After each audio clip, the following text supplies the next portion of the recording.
In 1999, the United States was quietly being taken over by Great Britain. Russell-J Gould, along with his witness and corporate partner, David-Wynn Miller, stepped in to thwart the attempted surrender that would have turned the United States back over into the hands of Great Britain. In the year of 2018, July 21st, the summer solstice, David-Wynn Miller passed away. Find out what effect this has had on the world, and why is all of this so important.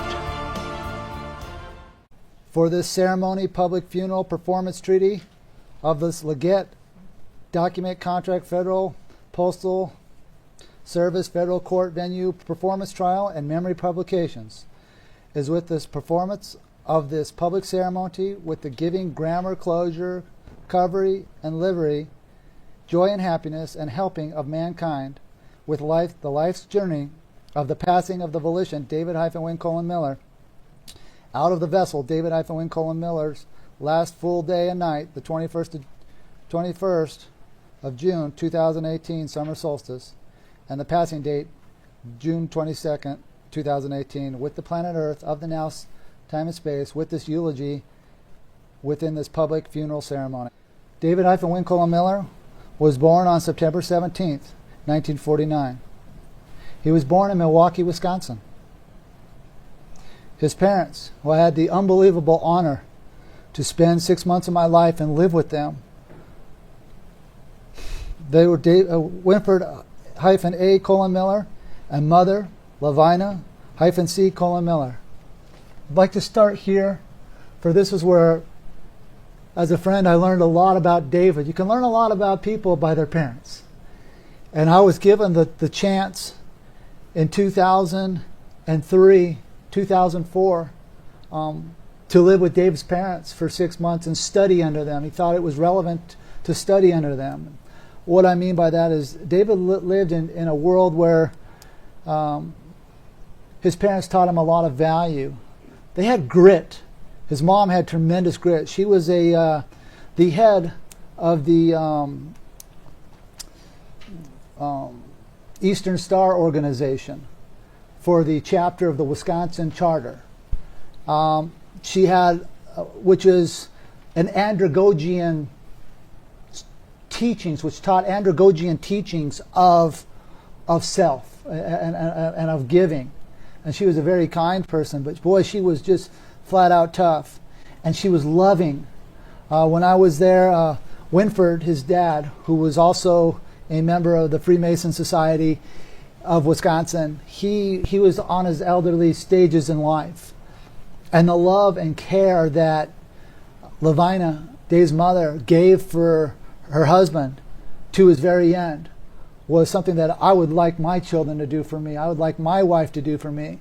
If you could see where Dave just got his grit and toughness. Winford would go through strokes, and he was a much larger man, and she would struggle, and she would lift him up and carry him into the beds and carry him into, she would tell me about how much she loved David and how much she loved her other children. Her other children were Douglas, Richard, Janet, and Jan, Jason Brian Colin Zelmer's mother. I never got to meet most of the siblings of David, but I was blessed to meet Janet. And she was a very nice lady. But she wasn't in the program, and David's children chose not to live in the quantum world. We developed a treaty here that we'll get in on the business side. I don't want to address that right now. I just want to talk about what I saw from David's family.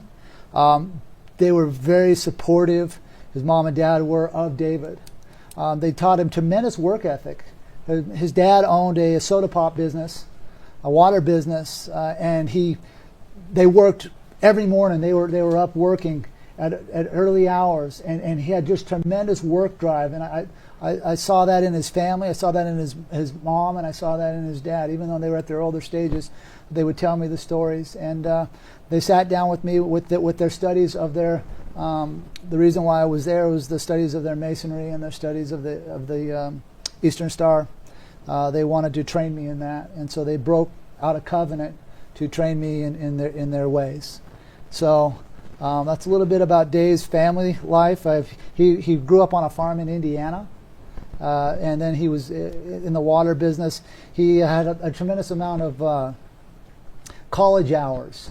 He had over 500 hours of college. He taught at a welding tech school. I personally went to A.L. Smith with him, and this is where David actually became the first whistleblower of his life. And David developed the polymer technology of plastics and welding. He developed the math behind that. Very bright guy. And he owned the copyrights and the patents on that. And he found in the trailers that they were building for A.L. Smith, he found a deficiency in one of the welds. And it was causing the axles to fall off the trailers as they were driving down the highway. David, this was his first act of whistleblowing. He actually stopped and corrected. And they fired him for it because he discovered the math behind how the weld would break. He was very bright. I got to go to A.L. Smith with him on his pension because he sued. A.L. Smith, of course, he was way back then in the 80s and 90s. We weren't too big on the prepositional phrases. We were learning about it, but we didn't have now space. We didn't have a lot of the mechanics that we later put in. But this was David's first whistleblower's function in 2004. I went to A.L. Smith in Michigan with David to the headquarters, and he wanted to take me as a witness because he was trying to get his pension out of him because they were so mad at him for being a whistleblower, and it caused their stock in that company to go down. It was a public traded company, and lo and behold, the company BK'd over his lawsuits because he made such a stink of it, and they withheld his pensions. So he ended up getting the pensions back from them. They switched to a different company, and we went in to spoke with the shareholders of the company, and I got to sit in on those meetings on his private side. This was, he was doing the grammar at that time in 2004, but I learned a lot about David. He was very bright and very astute welder. He taught at a technical college, welding. He taught classes, and he had over 500 credit hours in college credits throughout his life. So he had 5 children. His children, I've got to spend time with some of them. His eldest son, Mark, I just met him one time. His daughter, Mary. I spent many times with Mary. She was very kind to me. I wish them nothing but the best. His daughter, Katie, spent a lot of time with Katie. She was at the house all the time when I was over there. She was full of vigor, that one. And the other one was Laura, and I never got the chance to meet Laura. And I got to go fishing with Polly. He looked a lot like David, So, and I met his wife, Jan, of Polly and Katie. I got to spend time with him and his grandchildren. So this is a little bit about what I saw in Dave and the honor and the privilege that I had to interact with his family and his loved ones. He loved his granddaughter, Ariana. He was crazy about Ariana. I remember going to Chuck E. Cheese with Ariana for her birthday. And, when Grandpa walked in the door, man, she just stuck with all of her friends, ran up, Grandpa, Grandpa, Grandpa, gave him a big old hug. And, I want to be a grandpa like that. Everybody should strive to be a grandpa like that because, man, Ariana loved her grandpa. Anyway, this is a little slideshow. I apologize. I am in a lot of the things because we were together a lot. So from 97 to 2005 or 2004 and on and off after 2004. But this is a little slide presentation about David. Things that people just haven't seen, some of the experiences and places. You'll see David and I in Hawaii with many different people. You'll see us at the Vatican over in Italy. You'll see us in Switzerland in the snow, France, South France. Just a different, and fishing. David and I, and we had a shareholder at the time, an honorable man who lived up to his capacity within the corporate structure, Gordon-James Colin Gunch, until he could not, which We had contracts in place, and we'll get into the contractual side, but we'd go fishing every year for 9-10 years, and it was absolutely some of the best times of my life with David. Anyway, we should push play on this. Sure. Yes. No. Yeah. Yeah. I have really nothing else to say about my friendship side for David, because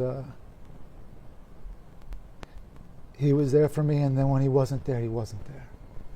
And what I mean by that is, when I took down the U.S. Supreme Court, I called him on the phone. I says, "You coming?" He says, "You know, Russell, if you want to play with the big dogs, you got to be able to get off the porch." I says, "Got it. Don't worry about me. I'll be fine. You stay on the porch." And I remember that was the real day that I felt like I could manage what we had created. That was really the first time that I was like, because they came in to try to arrest me, and I did the correct things and walked out of there as chief judge. So anyway, that's my pictures of David from the private side. And I'm just honored to share it with you, and honest to share, about this man, David Winkle and Miller, and the legacy that he left for us all, and how to use that legacy for a performance in our lives. And it's a double-edged sword when we get into things here and we look at the verb of thinking. So anyway, that's the part right there. So with that being said, we're going to kind of jump over into the business side and the constructs that have been put in place for all of you to use. July 12th, 2000, we knew that the bankruptcy had ended, and we knew that they were going to have to vacate and disqualify the United States and vacate the District of Columbia, being the federal government. So the birth certificates the system was over, the U.S. Treasury was over, and the U.S. Postal Service was over. So I filed a job application form in as postal-in-inspector, and the post office did a unique thing. They put their label on top of my claim, and I autographed the label. Labels are classified as tickets. Tickets are classified as stamps, and I became the postmaster of the United States Postal Service in Washington, D.C. I then figured out a way to just setting up the foundation of what we set up for all of you to use as tenants through the postal system. I then figured out a way to order the court system open, the U.S. judicial system open. I ordered the courts open against the Internal Revenue Service in April of 2001. And got a judgment. It's the only one like it of its kind, where the clerk of courts autographed in the United States District Courts autographed the same line as me and came and joined her. When I did that, David flew out to my house immediately. He says, "Well, how'd you do that?" And I explained it to him. So he immediately went out to Hawaii and ordered the courts open in Hawaii, and that's what facilitated that, was the knowledge that I gave him to order the courts open. And we started ordering courthouses open all over our country. So what we did is we had this judgment, or I had this judgment, and I had been studying on the postal system and how to bank judgments. And we started looking at a concept called savings accounts, but we call them savings-clause-claims, or because we don't do accounts, because when you start a word with a vowel followed by a double consonant, it means no. And we took my judgment. I went back into court because I had to, on June 8th of that year, just to close the case, because I'd been filing my summary judgments and getting the clerk to join. And so I walked out of there, and within the 45-day trust moratorium, which means I didn't vacate the estate, which is very similar to what I'm doing here. David passed on the 22nd. June, but I'm within on the 45th day here within the timeline when he passed. So I'm giving closure to the world that I'm not breaking the continuance of the evidence, that I'm the only person within our corporate structure under survivorship to articulate and give closure to the world of what we've set up. So I'm fulfilling my duty with David-Wynne-Miller and the Honorable Gordon-James Gunch, who vacated and did not live up to the standards of the criteria that you're going to learn here today. When he vacated, the shares went over to David and I, and then when David passed, it went over to me, and we'll get into that and how this was set up. So we set up we took the summary judgments of my case, and we created our own country. And here's a copy for those who, I'm going to leave this up here for you guys to come look, the forensics, and we can put it up online so that the people can see what was set up. It was done under the copyrights of Title IV, Sections 1, 2, and 3, the flag, and under the Vienna Convention, Article 11, Vienna Convention, Article 26, Title 46, Bills of the Ladings, which we don't teach anymore, but is a foundational point that people can go cross-reference for reference points on looking at Bills of the Lading, which is Title 46, Sections 190, 191, 192, 193, and 194. As well as Title 46, Shipping for Transportation, 14706.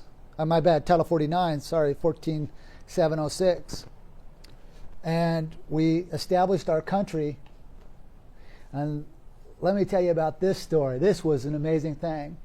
So I'm telling David, we're sitting around the campfire because we went camping. This was one of the pictures you saw, one of the memories. We went camping. We're out on the Grovant. And Mark Colin Martin out of Alaska was with us. Jack Colin Haney out of Casper, Wyoming was with us. Myself, Gordon, and David. And I'm putting this contract together, explaining to David and Gordon what I'm going to do with my judgment, because no one had ever got a judgment and knew what to do with it, right? So I'm like, I'm going to start my own country with the judgment and make sure that the IRS can't come into my country. Number one, because they're a non-issue because they were kicked out of the United States in 1999. So as I'm explaining to David at the campfire, I'm not kidding you, a line of ants, red ants, marched through at the end of my feet. I mean, a long, large ants, probably 15 feet long, about 3 inches in diameter, marched through the camp. And Dave's like, that's odd. He goes, red ants are marching today. I'm like, okay. So Dave follows them. We're sitting around having a few beers, fishing on a river in the Grovant, and he follows it to this black ant hill. And these ants put on a war like you can't believe, and they capture the queen of the black ants. And they put her up on her shoulders, and they march right past me again on the way out. Dave goes, there's a lot of symbology to the frequency of that happening right here. He goes, what are you setting up? And so I'm explaining to him about how I'm going to set up and disqualify the Universal Postal Union and take over the Universal Postal Union for all shipping lanes on the planet, which covers all banks, all military, because these are postal wars and postal commerce that's being established here. And Dave's like, man, I'm on board with that one. So we jumped on board, and we also used a lot of Title 39 sites here as well, dealing with collections of mails, and put the judgment in there, and we kicked off our country. We called it at the time because we were still using the technology under grandfathering. I'm okay on this, but on the time it was the Universal-Postal-Union, because we didn't know any better to take it to the global. You have to understand this. You guys are seeing a thought process to always stop and correct. And then you have to look at the volition of why it was stopping and correcting, and then why it wasn't, which we'll get into a little further down the line here. So we established our country, and we filed it in, and there's Gordon's claim of the life at the time. We filed it in with, at the time it was George Walker Bush, We file it in. Here's the shipping lanes on all that, and you guys can come look at this if you would like, the ones that are here. Bush, George-Walker Bush, Department of Defense, the postmaster that they claimed was the postmaster general at the time, William Henderson. Part of the description is here is me as the postmaster general. The International Court at The Hague, the Postal Union in Switzerland, the Pentagon, Army, Navy, Air Force, Marines. And these are just the bills of the ladings on all that. You're more than welcome to come look at that. And that's a foundation. That was our first share. We set it up under a shareholders meeting. That was our first shareholders meeting on what you all get to use today. So I'm just kind of giving you a little background to set. And then from year after year, we held an annual shareholders meeting at that point. The paperwork that you are all looking at to come here is the, which we're going to look at, which is the, I'm just setting up a foundation so we can look at this paperwork, because that way you guys comprehend why this paperwork was put into place, what the background is, and because I'm within the 45-day trust moratorium of in passing, the rules of the continuance of the evidence, which under 12b1 must be maintained at all time, which gives me tactical command control of the construct.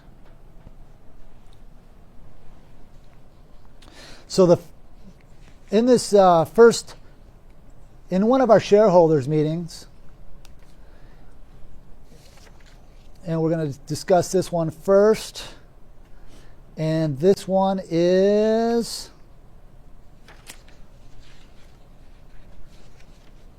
in fact, I'd like to put this up on the board or on the screen. So if we can pause for a second.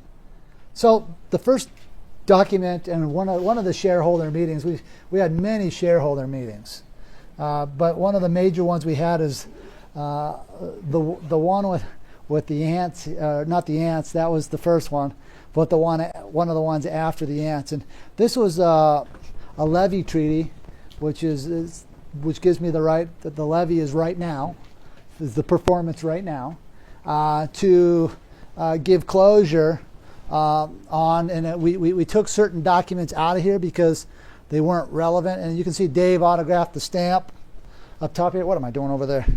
Dave autographed the stamp up top here. I'm going to blow this up a little bit bigger so you guys can read it simultaneously. So I'm going to blow this up a little bit bigger. But here's Dave's autographs. Here's my autograph. Here's Gordon's autograph. We all thumbprinted this and put this into play. It was under mail number RR 023-966-808 US. So I'm going to blow this up a little bit so you guys can read this simultaneously. There we go. Can you guys see that? Pretty good? Barely? Do I need... I'll blow it up even more and scroll down. Oh, maybe. That's as big as I can get it, guys. I do apologize. Anyway, it's on the contract for this publication and this trial. This is the shareholders meeting for the generation virilities.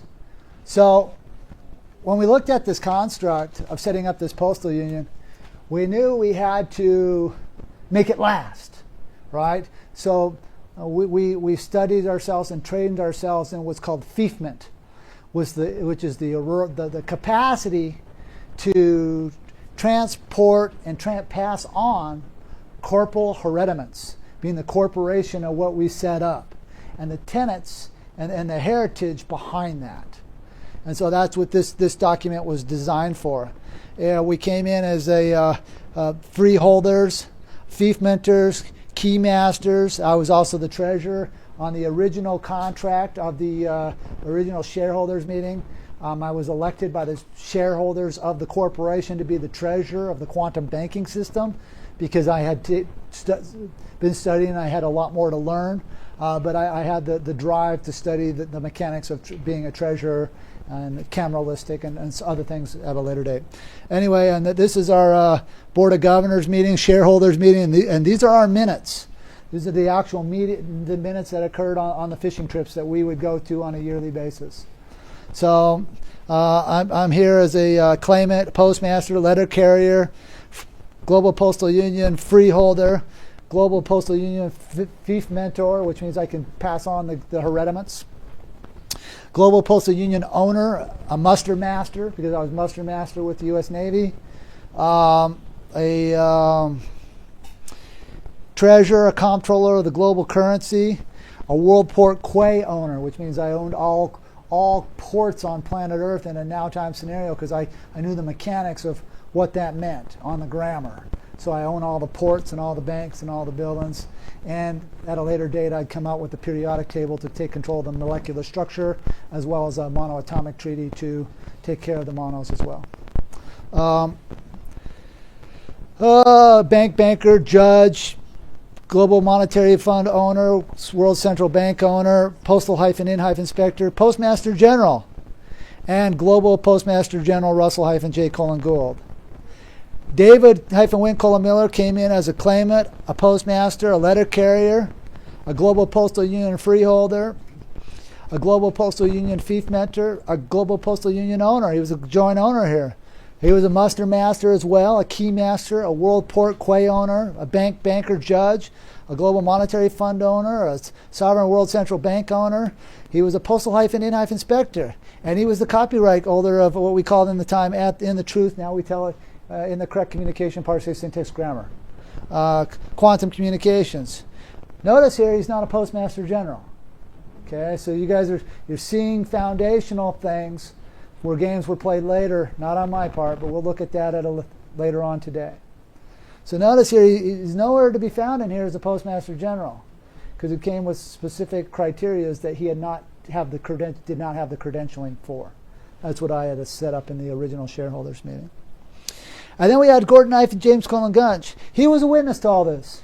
He was a claimant as well. He was a postmaster. He was a letter carrier. He was a Global Postal Union fief mentor. He was a Global Postal Union freeholder. He was a Global Postal Union owner. He was a banker as well. He was a Postal-in-inspector. In fact, we have his Postal-in-inspector app in the original construct.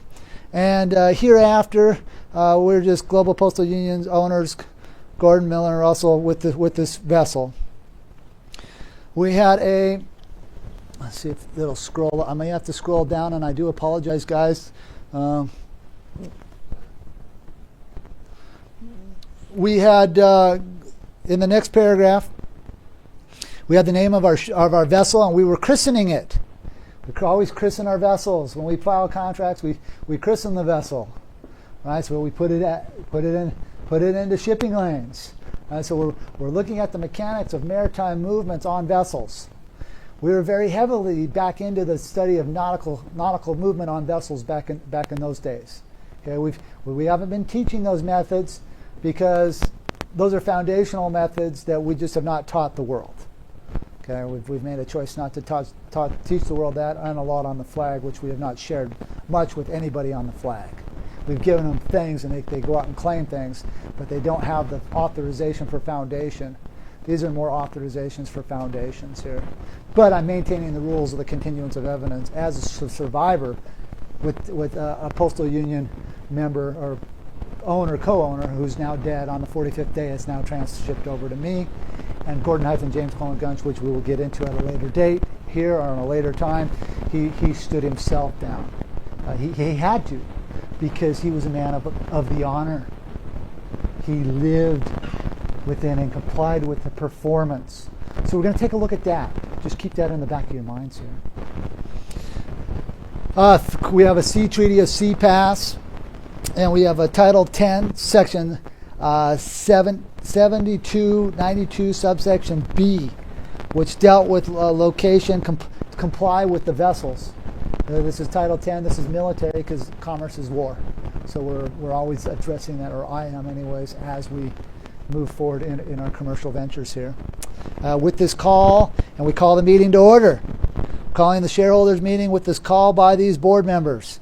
And that's who we are. So, and then we endorse the back of that page. So I'm going to minimize out of here, guys. Just bear with me. That was that one. So now we're on to that one.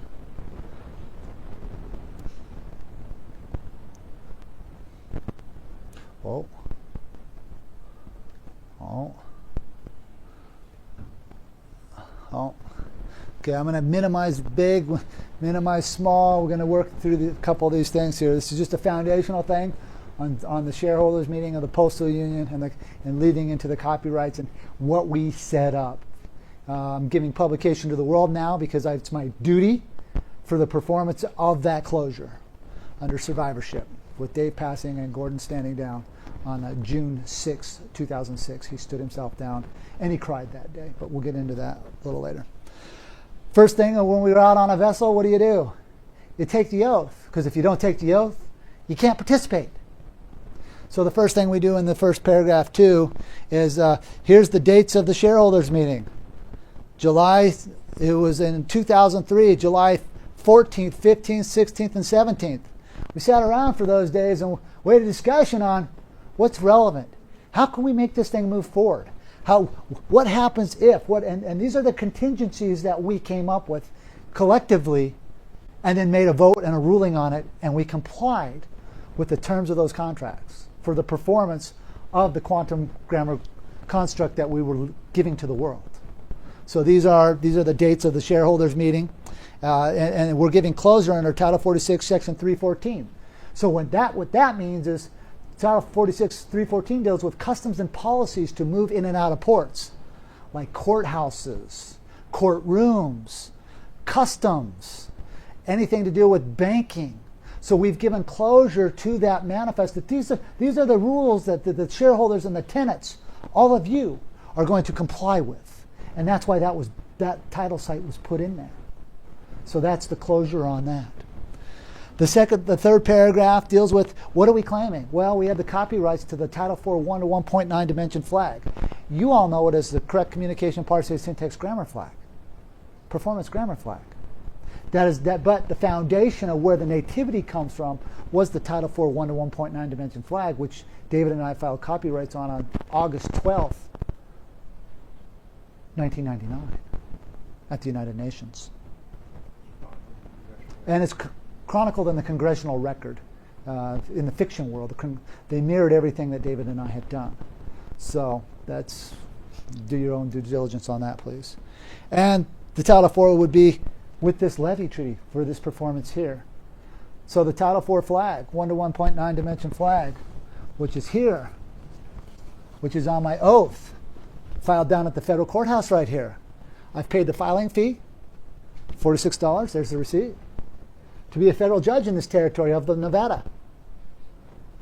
So all this is in compliance for joinder for me to be here and hold this trial right now for those who showed up, for those that are listening, because now you're getting the necessary closure before you open your mouth and make comments.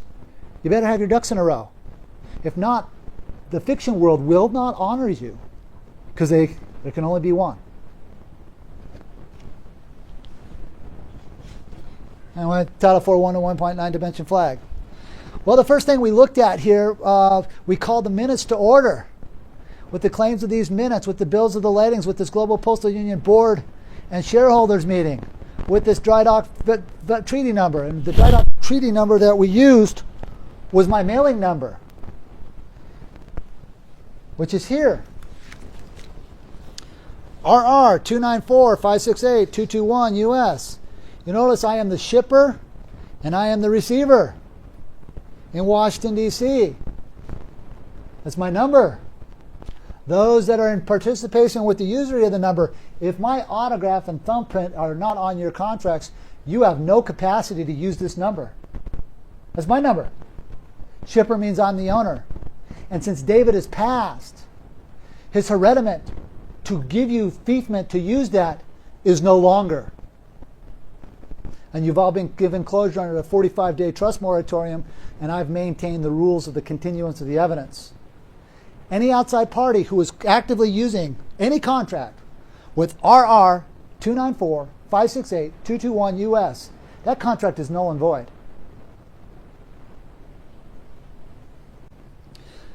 In paragraph 4, when we call the minutes to order, we do it under the bills of the lading. Back to Title 46, Section 190, 191, 193, and 194. This is a foundational function under bills of the ladings for proof of evidence of navigation of manifests. I suggest all of you, since David is now passed, take a new look at that, okay? Because that's going to give you a lot of closure on a lot of your questions on shipping and the proof of the service. This is a good foundational position to start and learn from, which a lot of people have not been led to. We kind of stepped away from that because David wanted to make all of you the student. And to me, it's about, I don't care about being a master of anything. I'm a master of myself. It's up to you to manage your own lives. You are not my students, number one. Well, you think about the word student. When you're a student and you go to the universities, do you get paid?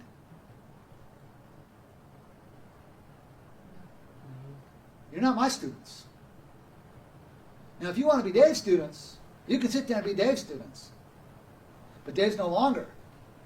So you can't even claim that anymore. We're going to change the psychology of how we're thinking for our collection, because as a student, that's why he called everybody the student. You can't be paid. That's got to change. That's got to change. Okay. So, enough about that. Here we go. So, what are we claiming on our voyage? Well, what are our prizes? Our prizes are the math communications with the math certifications with the communications.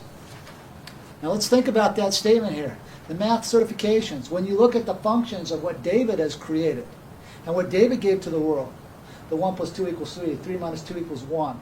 These are the math certifications on communications. This is what I have the position on. Right? Gordon did no longer because he stood down on June 6, 2006. So, and we are, at the time, scribes, with me and David dealing with that. We're not using that here. And this is what? For this ratifying treaty on this date. So we ratified the treaty on the date which was filed at the Secretary of the Navy's office and the Secretary of Defense's office and at the Pentagon.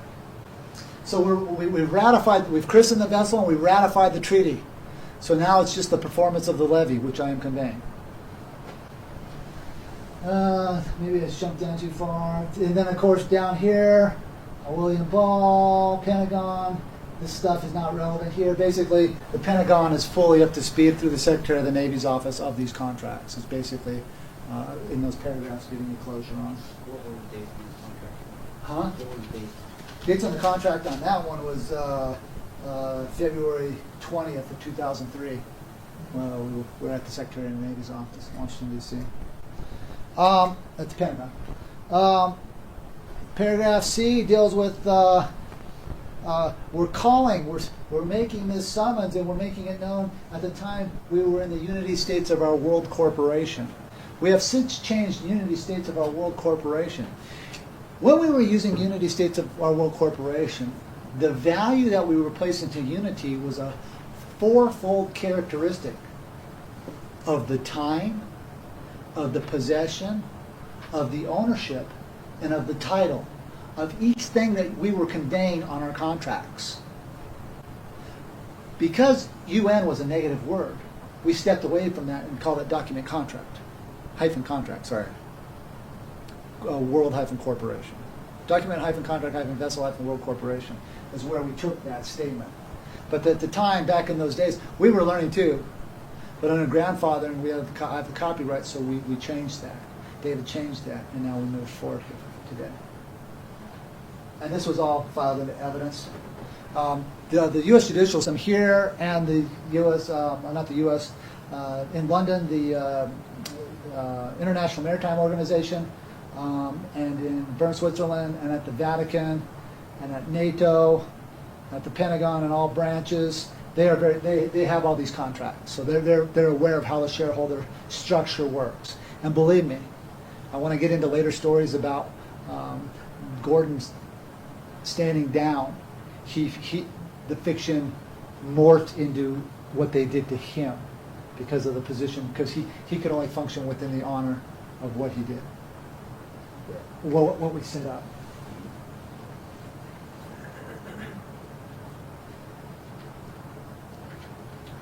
So what's the current name of the World Corporation? What did it change Document-contract-vessel-world-corporation with punctuation. Thank you. Paragraph 6. Okay, paragraph 6 dealt with David and I certifying in face-to-face meetings for the authorization for the use of the SEE Treaty and the SEA Pass through the Vatican, through the hieroglyphics that they were playing games with, which is in our everyday function of communication, from the spelling to all the games that they play there with their ritualistic symbolism. We took that capacity back from them, and so we certified it at the Secretary of the State's office.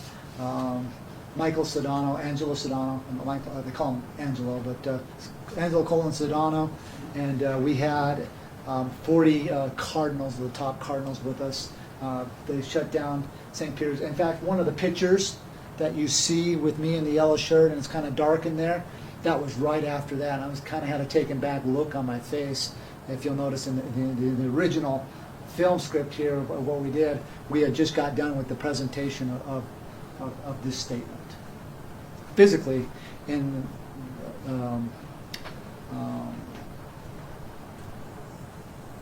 at the Vatican, inside their chambers, so to speak.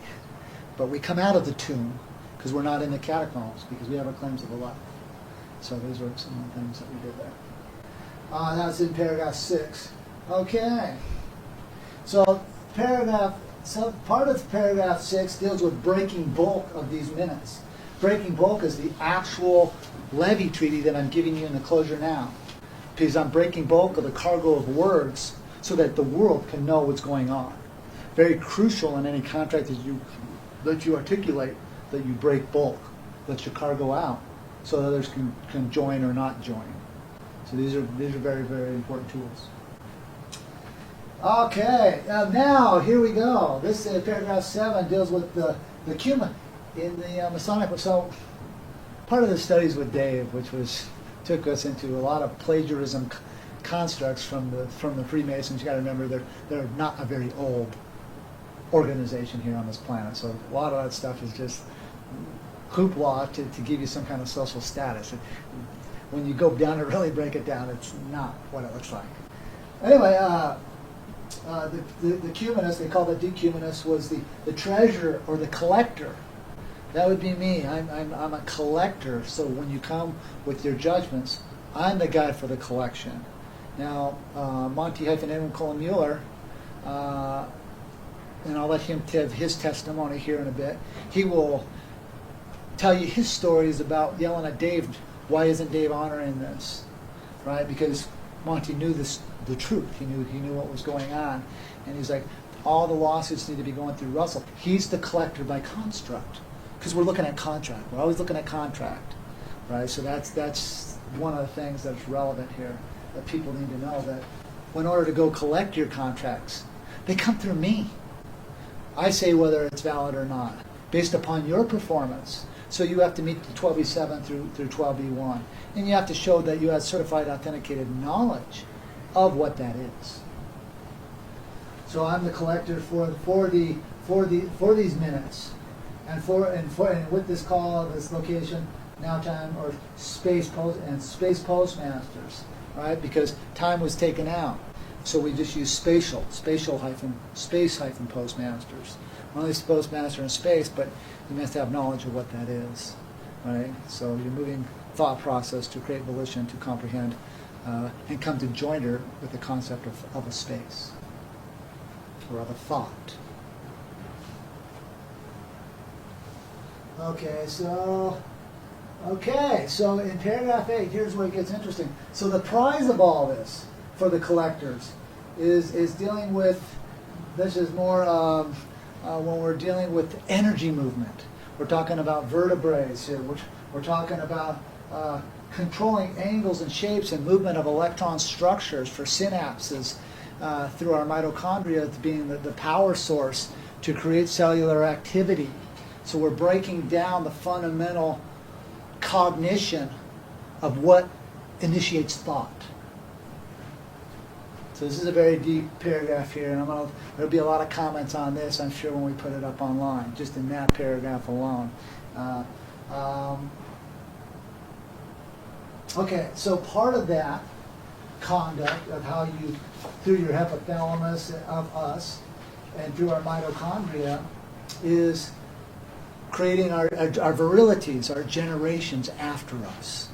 And that's what the energy movement was done with thought process, right? To create, to go into find the right person and create another human being.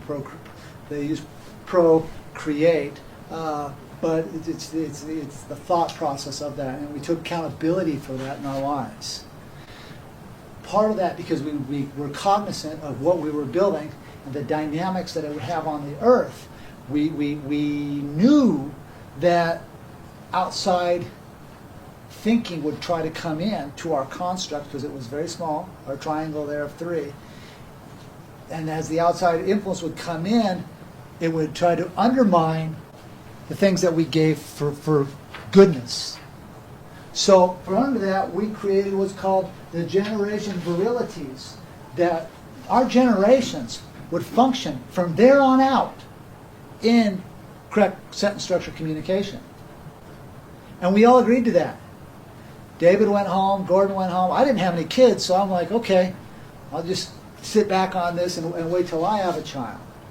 And I've complied with those rules of having a child, right? We've not entered into that world. So that Dave came back and said, my kids don't want to do this. My generations are out. The fiefment and the corporal hereditament of what I've built cannot go to them because they are not, at the time, they were not, and they still are not, that I know of. They did not comply with this sentence. Therefore, he could not pass what we built onto his family. Gordon, on the other hand, his family lived to it for 3 years, and they struggled with that because imagine you're having to enter into a world out here and have to do it all in quantum grammar. Very, very difficult to do. It got to the point where they could no longer function within that time frame, and he signed off on this. Gordon stood himself down, and he cried, literally cried. I said, and I didn't comprehend the dynamics of that because I didn't have a child at the time. He had children.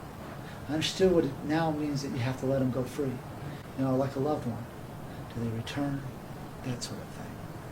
And they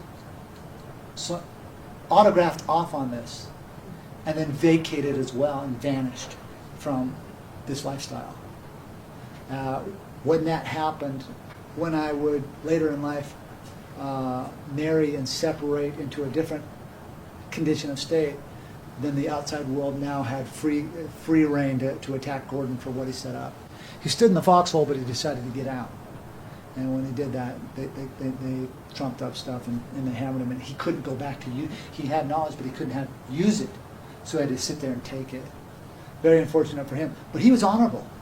Make no mistake about it. Gordon Hype and James Golden Guns, when he was here, and he performed, he lived to this, and he lived it until he could not, and then he vacated. David lived it, went home, came back and said, "No, my family, we're out." I said, "All right, sounds good."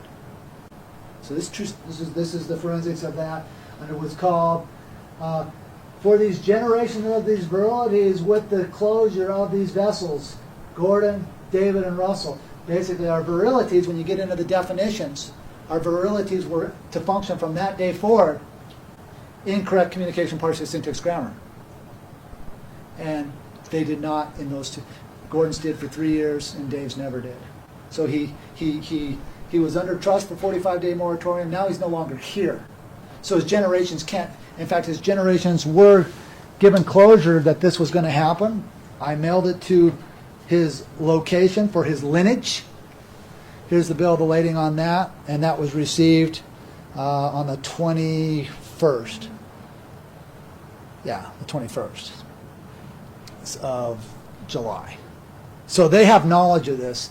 They just can't. They can't come because there's a no performance here. So Dave's family is no longer in the construct. By Dave's performance. See, David authorized this. Right? You have to understand what he's done. This is his minutes. This is his manifestation. This is his breaking bulk. Collectively, we did that. Okay. And now once we did that, now the question is, why would you have this funeral and this public ceremony on this specific day, August 4th and 5th? David's last condition, David lived it out with volition. He never did anything by accident. Whether the thinking was there or not in the last year, because I had to stand down because I saw this thing coming, and I conducted my court-martialing because, number one, I had the right to conduct a military court-martialing on David Ife and William Cullen Miller for 2 reasons. Number one, he was in the military. He was discharged out of the military honorably. However, he never went back to the post office to vacate his registration number because he needed to stay in usury with the VA for the benefits. So he was still part of the construct when the construct ended for the post office. That's what gave me jurisdiction to court-martial him. But he said he wasn't in the military. Well, I have paperwork from the U.S. Air Force that said he was in the military. I asked him the questions. Yeah. Well, He said, I'm not in the military. I don't know why he did that. yeah. Well, I'm sure that I'm seeing paperwork from the U.S. senators, and when you get a discharge, he was discharged honorably. He was in the U.S. In fact, you can go into the old day videos and you talk about being in the Air Force. Yeah, I know he told me about the VA benefits and everything. He was at the VA hospital. Yeah. Well, yeah. I'm just telling you how it works. You don't go to the VA hospital unless you've been in the military. That's just the realities of that. Yeah. And he was losing his function to think, and that's why I did what I did, because I saw it coming. And this is the sad part.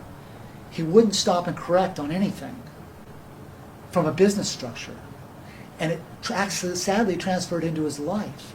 And he chose to eat at McDonald's. He chose to eat at Sub. He chose all this negativity, and it affected the thinking. And he's actually within that court-martial, he was actually dead within a year. And it was sad. But this is business. This is not about that and my friendship with David. So now back to the date here. I'm doing this within the 45-day trust moratorium of him passing because of this paragraph here. Turning the keys with the placement in the vertical now. So now we're taking David from a horizontal plane of 3D dimension here, and now he's vertical and he's in neutral, and therefore the volition of his neutrality cannot be put back into this reality. So now he's static. The concept of what he has done is there, but the authorizations and the contracts that he's involved with, from his contracts with the Clintons, from his contracts with the Rothschilds, they're all null and void on this day. And they have no authorization to use the grammar. Unless the what? They come through who? The collector. That's how that works. They're very aware of it. They're very cognizant. Believe me. I've had a lot of guys read this document from inside the government, come back and go, thank God. You got it. We understand. We're tracking it. We comprehend what you've done. You're correct. See, I know I'm correct. By contract. Right? By the performance. And what did Dave always talk about? Contract. It's always about the contract, always about the contract. Here's the contract. Here's the performances, here's the void performances, being David's family, Gordon standing down, vacating, you know, all those mechanical things that you guys are now becoming knowledgeable of.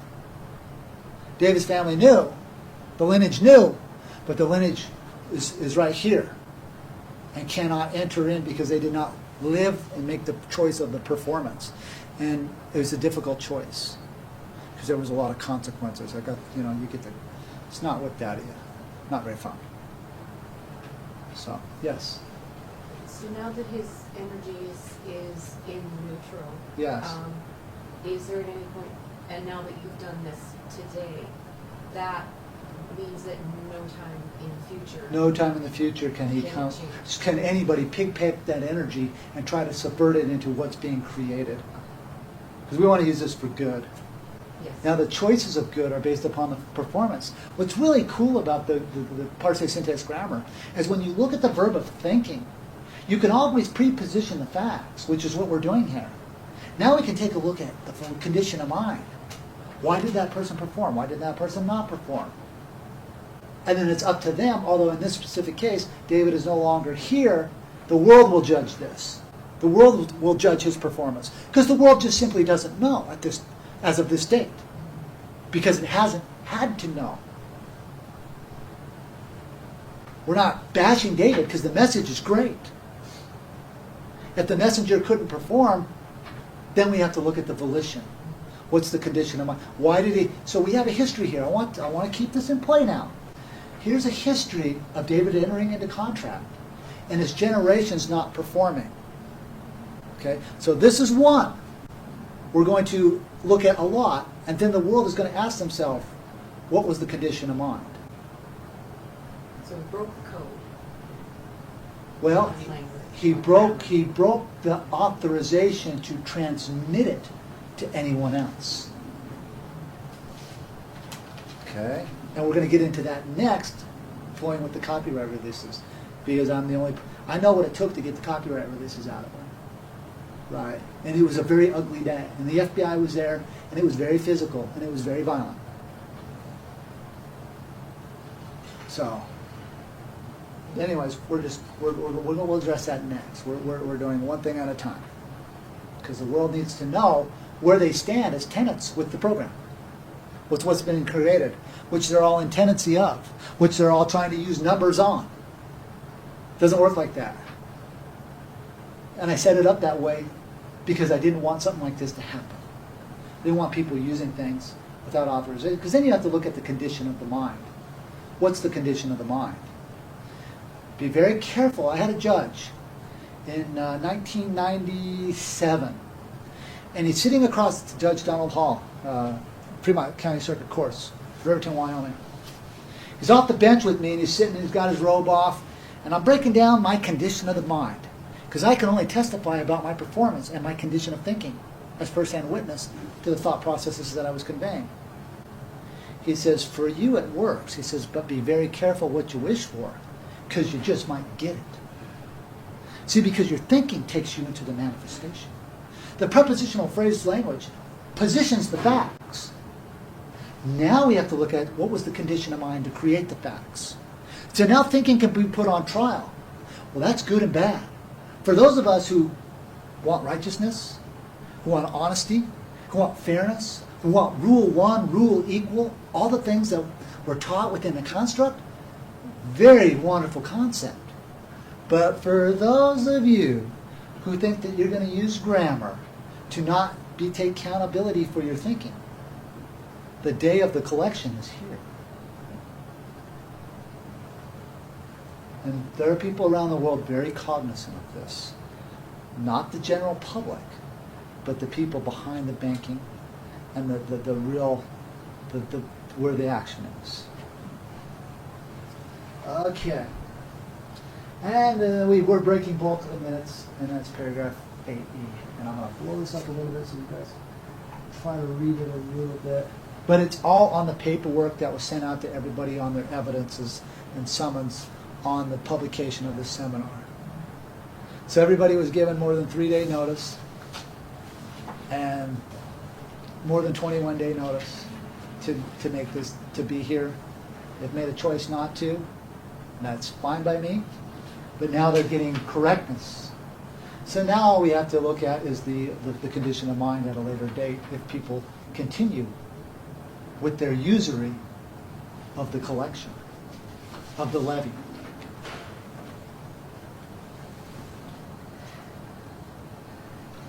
Are there any questions so far?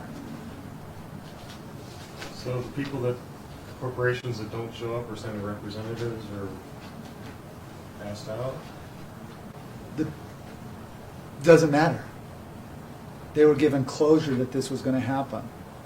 So they had an opportunity to They had an participate. opportunity to come here and look at the administrative contracts, not at what they did, but about the 12B7 through 12B1. Could they control that and show an authentication that they had a right for the statement of a claim?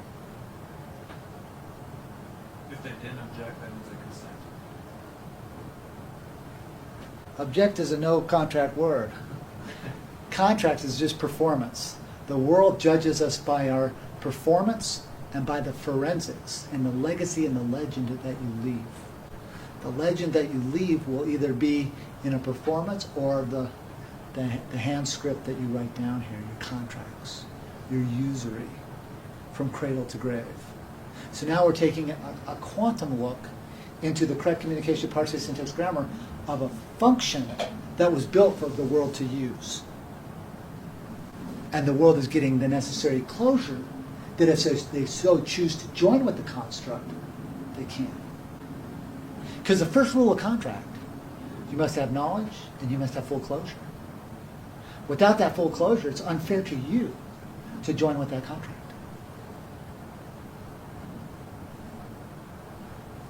Yes. Okay. 9A. Okay, so in paragraph 9A, these were the percentage points that people were going to get within the construct within our shareholders. But under survivorship, this is not a relevant paragraph anymore for these individuals. Shareholder. A lot of this through paragraph 9A through our percentages.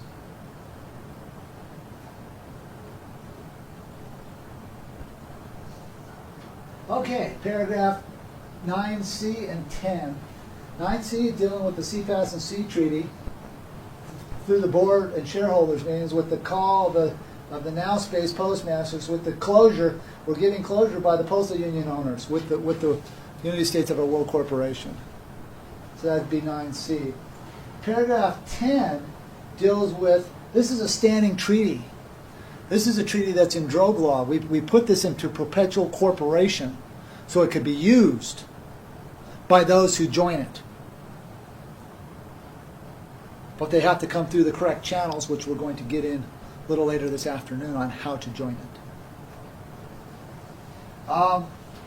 And that's with the meetings, so everything's under what we call drogue law and breaking bulk of the shareholders meeting. So it's a standing treaty.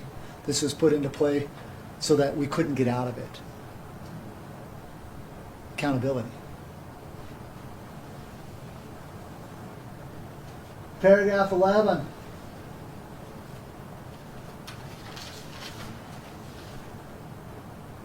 Oh, it just gives the drogue law date. Oh, this dealt with an issue. This dealt with another issue. Paragraph 11, paragraph 12. Yeah, paragraph 11 or 12 dealt with another situation. A situation, yeah, it's relevant I bring it up a little bit. Because of the criteria of where people are seeing now within the program. Can't even believe I'm telling this story.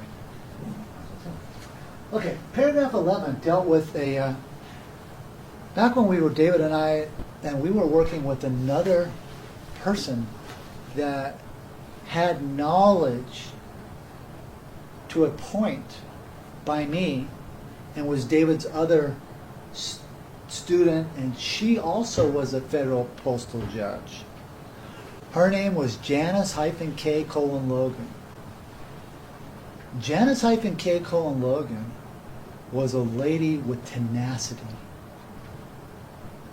And she believed Dave. I didn't meet Janice until after she had been authorized by Dave to go function and do these court things. Well, we're looking at a judicial history here. Okay, so we're looking at, there's not only Leighton Ward, Mark Krishan Christopher, there's not only these people out here, but there's a history of the past, which is very relevant to today, because we're looking at judicial history. Janice was involved in cases where she was under the concept that David had her back. When you claim to be a federal judge, you must authenticate 12b7 through 12b1, every criteria. The fiction is there functioning as gatekeepers to make sure that you know what you're saying. Janice could not authenticate certain things. She felt hung out to dry by David in the courtrooms. And she got hammered. Some of the things that we're seeing today would be like Leighton Ward. Another guy, spun up by Dave, turned loose, just does not have the capacity to be doing what he's doing. Mark Sean, another guy, out there, real good people, just don't don't understand the concept of it. So this was an attempt by our shareholders meeting to give closure to the situation that Janice was in. And she went away for 3 years. She went to jail for 3 years. Very serious. When you go in there and make these claims, there's a good reason why I can walk into the federal courthouses and get them to give me federal judge's oaths and take my filing fee, right? It's because I can prove it. I can authenticate the performance. I have a history of my story of what I've done. David too has my story. This is you guys finding out about his story. You call it history. So Janice-K. Logan was someone that was also spun and did quite a number of years in jail. And she to this day will not talk to David. She cries when she sees me, and she's my friend. She says, I didn't know. How did you know all these things? And I cried because she was my friend. And I hugged little Janice. And I told her, I figured it out. How did you do that? And I told her, she goes, that's not possible. I says, well, the timing was right. The spirit was right. The condition of mind was right. All the humbleness and humility it takes to make that walk and that journey with all the stones being thrown at you. Instead of throwing stones at other people, you judge yourself. You perform for yourself. This is about you controlling your own worlds, not me controlling your worlds. You come to me simply as a function, and I'm here as a facilitator and a function. But you are in control of your worlds. You use the verb of thinking. You use the performance on that, not me. So we're looking just at the performance here of David. In this specific case, the reason why I tell the story of Janice-K. Logan, because there's several others out here now that will get the same treatment. Because they're not in a position. They're tenants. They're not authors. They have no authenticity because they have not shown authorizations, credentialing to make the statements. Some of you know who I'm talking about. Some of you may be watching this at a later date here. So, anyway, Janice-K. Logan, my friend. Legitimately. Someone that, man, she was tough. She couldn't take the beatings. She couldn't take the hazing. They were rough and violent with her. Physically rough. This is what it takes to get through the gatekeepers. And I've seen no one step up other than one other judge, a little 16-year-old. He's 30 now, a 30-year-old now. federal-judge, Stephen-Alvin, the second, Roebuck, who's walked away from the program. Man is a man of his word, and he's a man of the highest honor. At 15, 16 years old, he walked through 23 state and federal court judges. They threw him in a federal penitentiary and told him they were going to sodomize him if he wouldn't put down his contracts. He backed his ass up to the door, pardon my language. He says, "Bring it on. I'll never surrender." They let him out. Stephen-Alvin, the second, Roebuck, if you're listening, further thanks for your courage, for your honor, for your trust, and for your many joys in your new life. Blessings.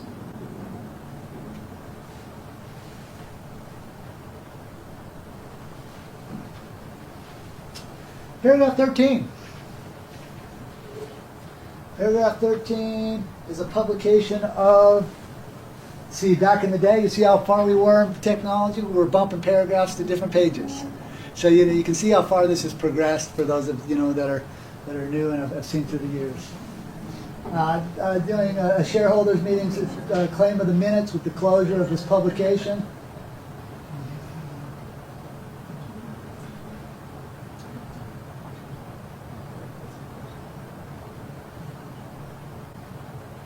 Of the vessel name and sea pass with the United States of Oil Corporation. Closure end. And then it goes into the articles of the Constitution and the word definitions. I'm just kind of glancing through here to see if any definitions are relevant. Oh, these are the people that have this document. This is at the Navy, the White House, the Coast Guard warehouse in Kearneysville, West Virginia, the Vatican, the United Nations, the countries of the United States, France, foreign corporations, of course, at the United Nations, Russia, Japan, China, Germany, Switzerland, Austria, Solomon Islands, Israel, the U.S. Postal Service, and the International Monetary Fund all have this contract. These are countries and locations that have these contracts.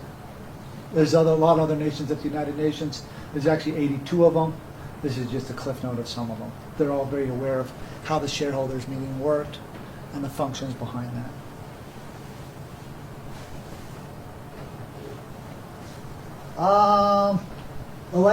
So that in the definitions you have the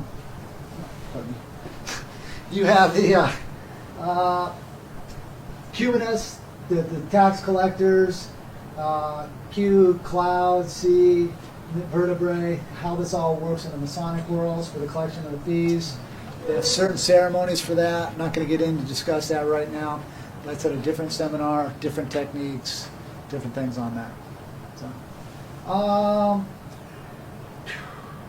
electrodes, energy, generations, things that you create, your hypothalamus, your bodily functions, and the levy treaty right at the beginning, the levy treaty for the collection of the value with the service of the position.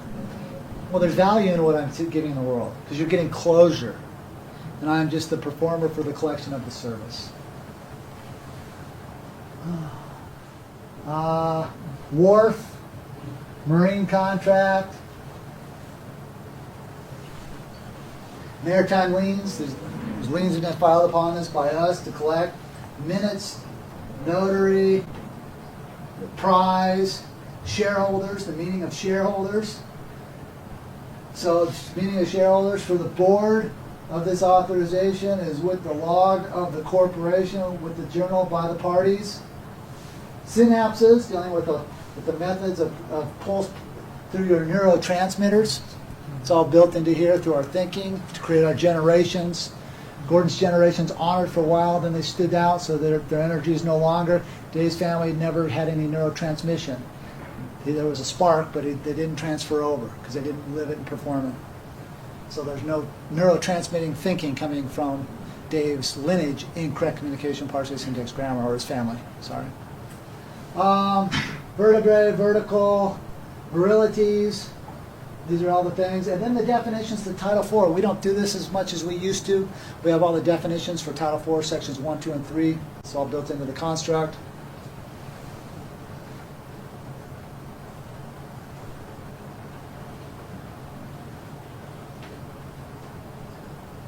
And then at the very end, you have the authorizations of all the shareholders. More Title 10, ship naming for christening, the date, and then the thumbprints and fingerprints of Gordon, David, and me. Yeah, there's Dave's house, 5166 Colon North 63rd Street, Milwaukee, Wisconsin. That's no longer going to be relevant here. So all mail going to location 5166 North 63rd Street, Milwaukee, Wisconsin. That, in the correct communication partial sentence grammar, that ends.